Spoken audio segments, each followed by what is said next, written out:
मेरा क्वेश्चन ये है, सॉरी मैं आपको बीच में रोक रहा हूँ। मेरा क्वेश्चन ये है कि अगर मैं आपसे 4 चीज़ों पे जो मूलभूत सुविधाएँ हैं, हर एक विधानसभा की, जैसे एजुकेशन, दूसरा हेल्थ, तीसरा रोड इंफ्रास्ट्रक्चर और चौथा आपको एम्प्लॉयमेंट, व्यवसाय। तो इसके लिए आप कितना अग्रसर हैं और क्या इसके लिए कदम उठाया जा सकता है? और आपके क्या कमिटमेंट्स हैं जो आप लेकर के जनता के बीच में जा रहे हैं और उसको आप कन्वे कर रहे हैं ताकि लोग आपसे जुड़ रहे हैं? आपका तो पहले से बहुत ही फ़ोकस रहा है इस एरिया पे, 2 बार के एमएलए रह चुके हैं। आपने एक बहुत अच्छा काम भी किया है, जो लोग बोल रहे हैं, जो जनता बोल रही है।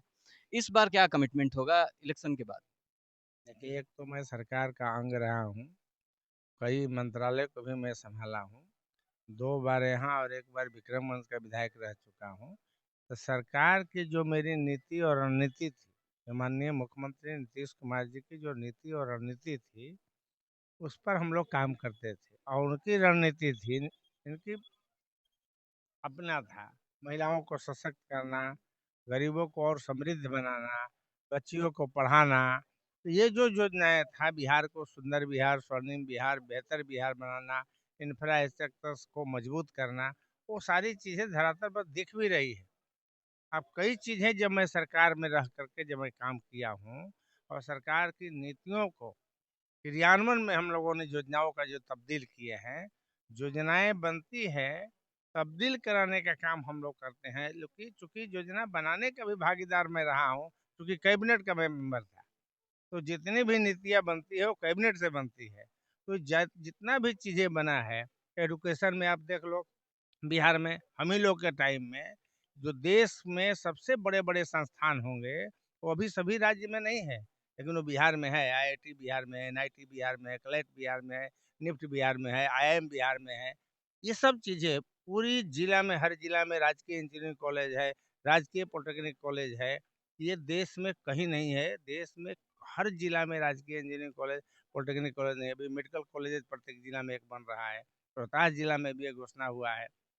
तो ये सारी चीज़ें हम लोग सरकार में रह करके बनाए हैं।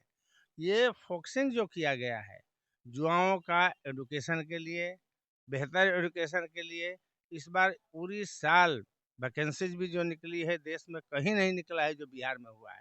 तो अभी तक जो उपलब्धि है सरकार का, मैं वही उपलब्धि के साथ हूँ। जी, आगे का कमिटमेंट क्या होगा? देखिए होता क्या है कि डेवलपमेंट एक कंटीन्यूअस प्रोसेस है। वो ऐसा नहीं है कि एक पार्ट पे जाकर के वो रुक जाएगा। उस वो बढ़ते रहेगा तभी समाज बढ़ेगा, तभी क्षेत्र बढ़ेगा। तो आगे का कमिटमेंट क्या है? क्या क्या कोई मेडिकल कॉलेज, क्या कोई इंजीनियरिंग कॉलेज, क्या मतलब क्या कमिटमेंट है जिस जी, जी। जितनी भी चीज़ें एजुकेशन के लिए बनना चाहिए था वो भी बन गया है। बिहार की मैं आपको एक लाइन में बता दिया, इससे बड़ी अब संस्थान देश में नहीं है। पूरी सारी संस्थान बिहार में उपलब्ध हो गया। अब जो करें कंटिन्यूअस जैसे इंफ्रास्ट्रक्चर रोड बना दिए, वो जीर्ण शीर्ण न हो। ये देश में पहला बिहार है जहाँ रोड नीति बना हुआ है। एवरी 5 ईयर पर स्वतः उसको रोड बन जाना है। ये कोई मामूली बात नहीं, वो हम लोग के टाइम में बना है। हम लोगों ने उस कैबिनेट का जब मेंबर थे, रोड नीति देश में सिर्फ बिहार में है। तो नीतीश कुमार जी को इसलिए मैं कहता हूँ कि मैं पार्टी भले छोड़ा हूँ, नीतीश कुमार जी के आदर्श विचार उसको लेकर मैं चला हूँ। और अ, जो नीतीश कुमार जी का सोच रहा है, वही मेरा सोच है। इस बार हम लोग युवाओं का एक रोजगार का फोकसिंग और किया जाएगा, ताकि हर युवा रोजगार से भी जुड़े और नौकरी से जुड़े।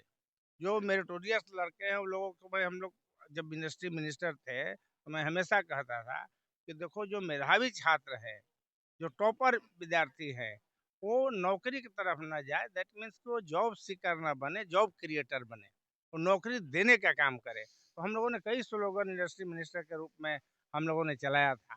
तो आगे भी मेरा सोच है कि युवाओं के रोजगार की फोकसिंग होगी, युवाओं का नौकरी का फोकसिंग होगी, और एजुकेशन स्तर और स्ट्रिक्ट हो, बेहतर हो। जो हमारी माध्यमिक और प्राथमिक विद्यालय में अभी बहुत सारी तब्दीलियां करनी पड़ेगी, वो जरूर हम लोग कराएंगे। जय कुमार सिंह जिंदाबाद।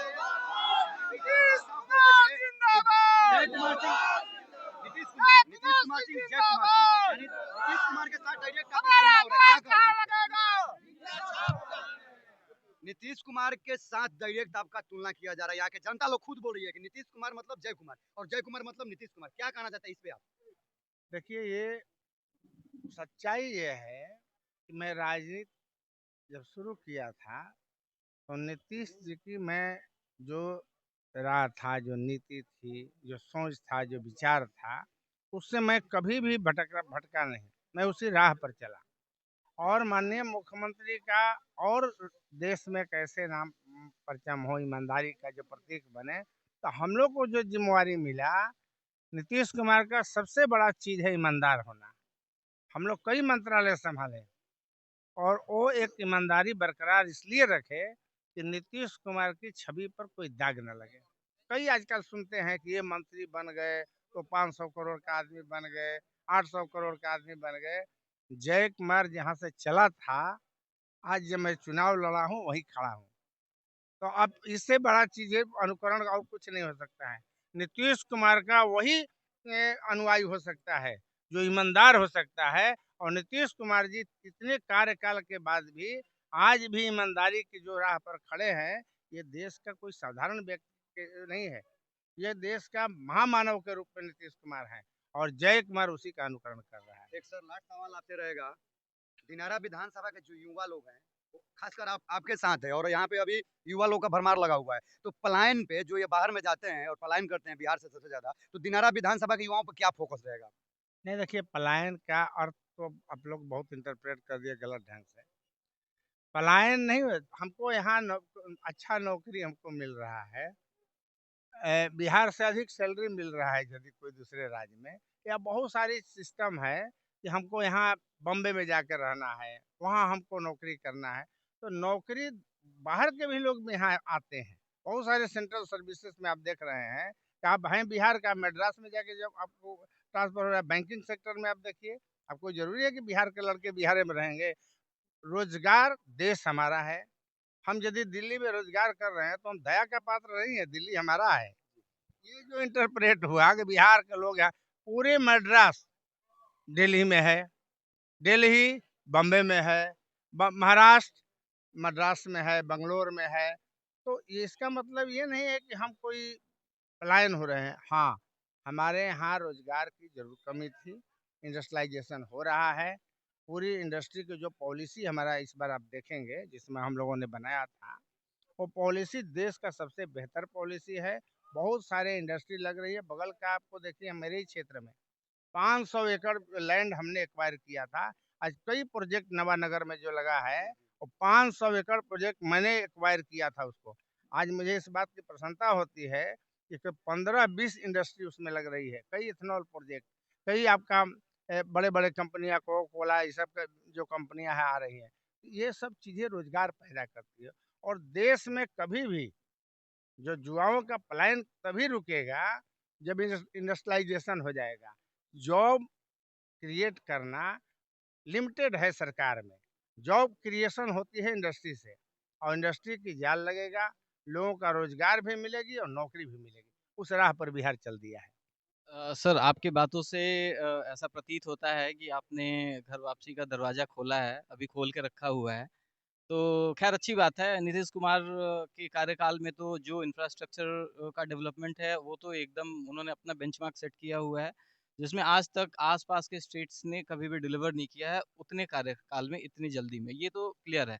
लेकिन क्या उतनी ही स्पीड से इंडस्ट्रीज़ को बढ़ना नहीं चाहिए था बिहार में? क्या प्रोपोर्शन इंडस्ट्रीज़ के डेवलपमेंट का दूसरे स्टेट से कम नहीं है? क्या वो 2% या 3% नहीं है जबकि दूसरे स्टेट्स 80%, 90%, 95% पे हैं? तो क्या मतलब आपका अब मैं इस दिनारा विधानसभा के लिए आपसे एक क्वेश्चन है कि यहाँ पर कोई इंडस्ट्री हम एक्सपेक्ट करें आने वाले 5 सालों में? देखिए, मैं इंडस्ट्री मिनिस्टर रहा हूँ, इसके बारे में बहुत स्टडी किया हूँ। क्यों इंडस्ट्री यहाँ नहीं लगा? इंडस्ट्री लगने का बहुत बड़े बड़े कारण, मैंने बहुत बड़े बड़े मंच से इसको स्पीच दिया हूँ। बड़ा इंडस्ट्री बिहार में कभी नहीं लगेगा। कारण उसका है, और इससे कोई महाराष्ट्र इतराए नहीं। गुजरात बहुत में बड़ी अच्छा कार्यकाल के चलते लग गया, वो नहीं। नेचुरल रिसोर्सेस कुछ ऐसे चीजें हैं जो देती है। हम सिर्फ फेस पर नहीं है। जितने भी आप 500 करोड़ का इंडस्ट्री आप लगाओगे, तो आपके सारे रॉ मटेरियल फॉरेन से लाना पड़ेगा, कई कंट्री से लाना पड़ेगा। जब तक आपके पास समुद्री राह नहीं बनेगा, रहा होगा, सबसे अधिक ट्रांसपोर्टेशन सी से होता है, समुद्र से होता है। लॉजिस्टिक से होता और जितना लॉजिस्टिक आप देख रहे हैं, ये सारे लॉजिस्टिक मद्रास में है, बम्बे में है, गुजरात में है और कलकत्ता में है। ये जो चीज़ें इंडस्ट्रियलाइजेशन हुआ, उसकी सबसे बड़ा कारण रहा समुद्र। हमारे यहाँ मिडिल सेक्टर का है, आपका स्मॉल सेक्टर है और माइक्रो सेक्टर है। 3 सेक्टर की इंडस्ट्री यहाँ लग सकती है। लैंड चूँकि लैंडलॉक प्लेस है ये। हम लोगों ने एक नीति बनाया था कि प्रत्येक जिला में 200 से 250 एकड़ लैंड यदि हम उपलब्ध कर लेते हैं, तो हमारा निश्चित है कि इंडस्ट्री यहाँ जाल लगेगी। मैं बहुत इंडस्ट्री से बात किया। बिहार में इंडस्ट्री क्यों नहीं लगता है? वो मद्रास मरुभूमि है आपका, मध्य प्रदेश और कर्नाटका। अब तो हम लोग वहाँ उधर पढ़े हुए हैं, इंजीनियरिंग किए हुए हैं। वहाँ ज़मीन हमारे कैपिटल कॉस्ट का जितने भी इंडस्ट्री होते हैं, इंडस्ट्रियलिस्ट का है कि हमें 15% कैपिटल कॉस्ट का ही खर्च होना है, यहाँ लगता है 24%। इसलिए हम लोगों ने एक नई नीति बनी है कि आप 10 एकड़ ज़मीन आपको चाहिए, आप 100 करोड़ का इन्वेस्टमेंट करो, फ्री ऑफ कॉस्ट लैंड मिलेगा। आप यदि 1000 करोड़ का इंडस्ट्री आप लगाइएगा, 25 एकड़ ज़मीन आपको फ्री ऑफ कॉस्ट मिलेगा। ये नीति बनी है, कोई मामूली क्रांति नहीं होगी। लैंड एक्वायर होने लगा, लैंड बैंक बन रहा है, रोहतास जिला में भी लैंड बैंक बना है। लैंड बैंक बना है, जो पॉलिसी हम लोगों ने बनाया, देश में ऐसा पॉलिसी कभी नहीं बना है। और ये पॉलिसी अभी यदि बेहतर रहा, बिहार की वातावरण बेहतर रहा, तो इंडस्ट्री की जाल लगेगी, मैं जान बता रहा हूँ।